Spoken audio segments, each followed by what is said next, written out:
नमस्कार। आज the punk tales पे हम बात करेंगे एक ऐसी योद्धा के बारे में जिन्होंने कभी भी युद्ध के मैदान में हार नहीं देखा, मगर फिर भी न जाने क्यों आज हमारे हिस्ट्री बुक्स में उनका नाम शायद ही पढ़ने मिलता है। छत्रपति संभाजी महाराज। छत्रपति शिवाजी महाराज के बड़े बेटे और मराठा साम्राज्य के दूसरे छत्रपति। उनके गौरव को कोई भी विजुअल जस्टिफाई नहीं कर सकता, मगर फिर भी हम आज एआई द्वारा क्रिएटेड विजुअल्स और वेब द्वारा लिए गए पिक्चर्स के द्वारा ये कहानी सुनाने की कोशिश करेंगे। और उससे पहले जिन्होंने मेरा चैनल सब्सक्राइब नहीं किया है, प्लीज सब्सक्राइब करें और बेल आइकन क्लिक करें ताकि आप कोई भी नया वीडियो मिस ना करें। अब आप हमें इंस्टाग्राम पे भी फॉलो कर सकते हैं। छत्रपति संभाजी महाराज ने 2 साल की आयु में ही अपनी मां को गवा दिया था और उनका पालन पोषण उनकी दादी यानी जीजाबाई ने किया था। युद्ध के कला में निपुण, 13 भाषाओं के ज्ञाता, रणनीति में अद्भुत और कहते हैं रंग रूप ऐसा जिसे देखकर अप्सराएं भी मोहित हो जाएं, ऐसी थी संभाजी महाराज की विशेषताएं। कहते हैं जब वो 9 साल के थे तब कटु बुद्धि से औरंगजेब ने उनकी तरफ दोस्ती का हाथ बढ़ाया था और आगरा आने का निमंत्रण दिया। संभाजी महाराज अपने पिता छत्रपति शिवाजी महाराज के साथ आगरा पहुंचे और औरंगजेब ने उन दोनों को कैदी बना दिया। मगर इस 9 साल के बालक की हिम्मत हिमालय को भी झुकाने की क्षमता रखती थी और वो अपने पिता के साथ औरंगजेब के सैनिकों के नाक के नीचे से बचकर निकल आए। 10 साल की उम्र से ही उन्होंने आमेर जाकर राजतंत्र एवं आर्थिक नीतियां सीखना शुरू कर दिया था। वे सिर्फ 23 साल के थे जब उन्होंने अपने पिता छत्रपति शिवाजी महाराज को खो दिया। जब पूरी दुनिया छत्रपति शिवाजी महाराज के लिए आंसू बहा रही थी, तब संभाजी महाराज ने मराठा साम्राज्य का ध्वज और ऊंचा लहराने का निश्चय कर विवेकशील होकर निर्णय लिए। बहुत कम आयु में ही उन्हें ये बात समझ आ गया था कि स्वराज्य कितना महत्वपूर्ण है और उसके लिए देश से विदेशी शासकों का जाना अनिवार्य है और देश की आर्थिक व्यवस्था में सुधार लाना भी बहुत जरूरी है। इस विश्वास के साथ उन्होंने मुगलों को कई बार धूल चटाई, एक बार नहीं, बार बार लगातार। उन्होंने मुगलों को इतना परेशान किया कि नॉर्थ इंडिया से मुगलों की पकड़ कमजोर होने लगी और एक बार फिर हिंदू राजाओं का डंका बजने लगा।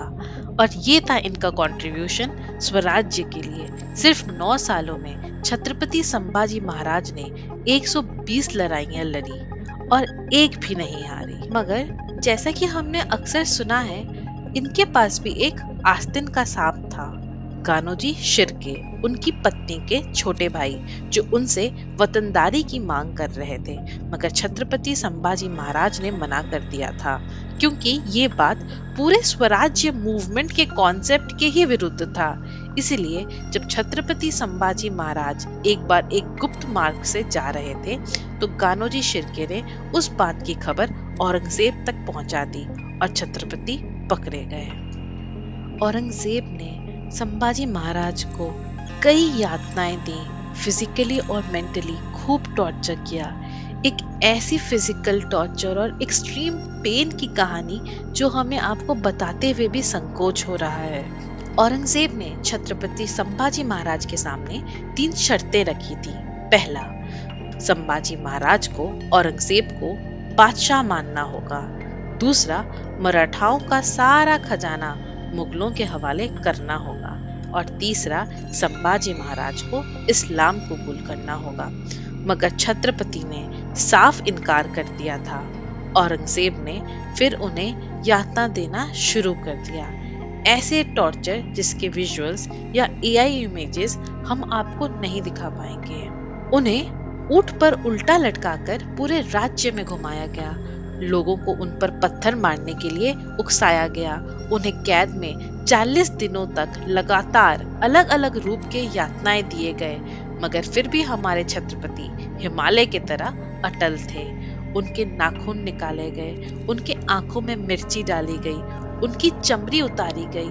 इन सब पर भी जब औरंगजेब का मन नहीं माना तो लोहे की सरियां गर्म करके उनकी आंखों में डाला गया। मगर हमारे छत्रपति अभी भी आकाश में उभरते हुए सूरज की तरह स्वाभिमान से खड़े रहे। एक एक करके उनकी उंगलियां काट दी गई, उनके हाथ पैर अलग कर दिए गए, मगर छत्रपति का जवाब अभी भी ना था। फिर उनकी जीभ काट दी गई, शरीर के टुकड़े टुकड़े करके फेंक दिए गए। ट्रस्ट में ये कहानी बिना इमोशनल हुए बताना बहुत मुश्किल है। जरा सोचिए, क्या इंसान रहे होंगे छत्रपति संभाजी महाराज जिन्होंने अपने स्वराज्य के लिए ये सब सह लिया। ये थी छत्रपति संभाजी महाराज की कहानी। जैसा कि हमने हमारे पिछले वीडियोस में भी कहा है कि थैनोस और आयरन मैन पे विश्वास करना आसान है, मगर अपने ही इतिहास की कहानी is it true, is it exaggerated का शिकार बन जाते हैं। हमें दुख है कि आज भी कितने लोग हैं जो इन कहानियों से अनजान हैं। मगर क्या आपको नहीं लगता कि हमारे आने वाली पीढ़ियों को इनके बारे में पता होना चाहिए? हिस्ट्री बुक्स में ये कहानियां जब आएंगी तब आएंगी, क्यों ना तब तक हम ही ये कहानियों को एक दूसरे को शेयर करके अमर कर दें। इस वीडियो को ज्यादा से ज्यादा शेयर करें ताकि सभी लोगों को हमारे समृद्ध इतिहास के बारे में पता चले। कैसी लगी ये कहानी कमेंट बॉक्स में जरूर बताइएगा, और ऐसी कहानियां सुनने के लिए सब्सक्राइब करें मेरा पेज द पंक टेल्स और फॉलो करें मुझे इंस्टाग्राम पे।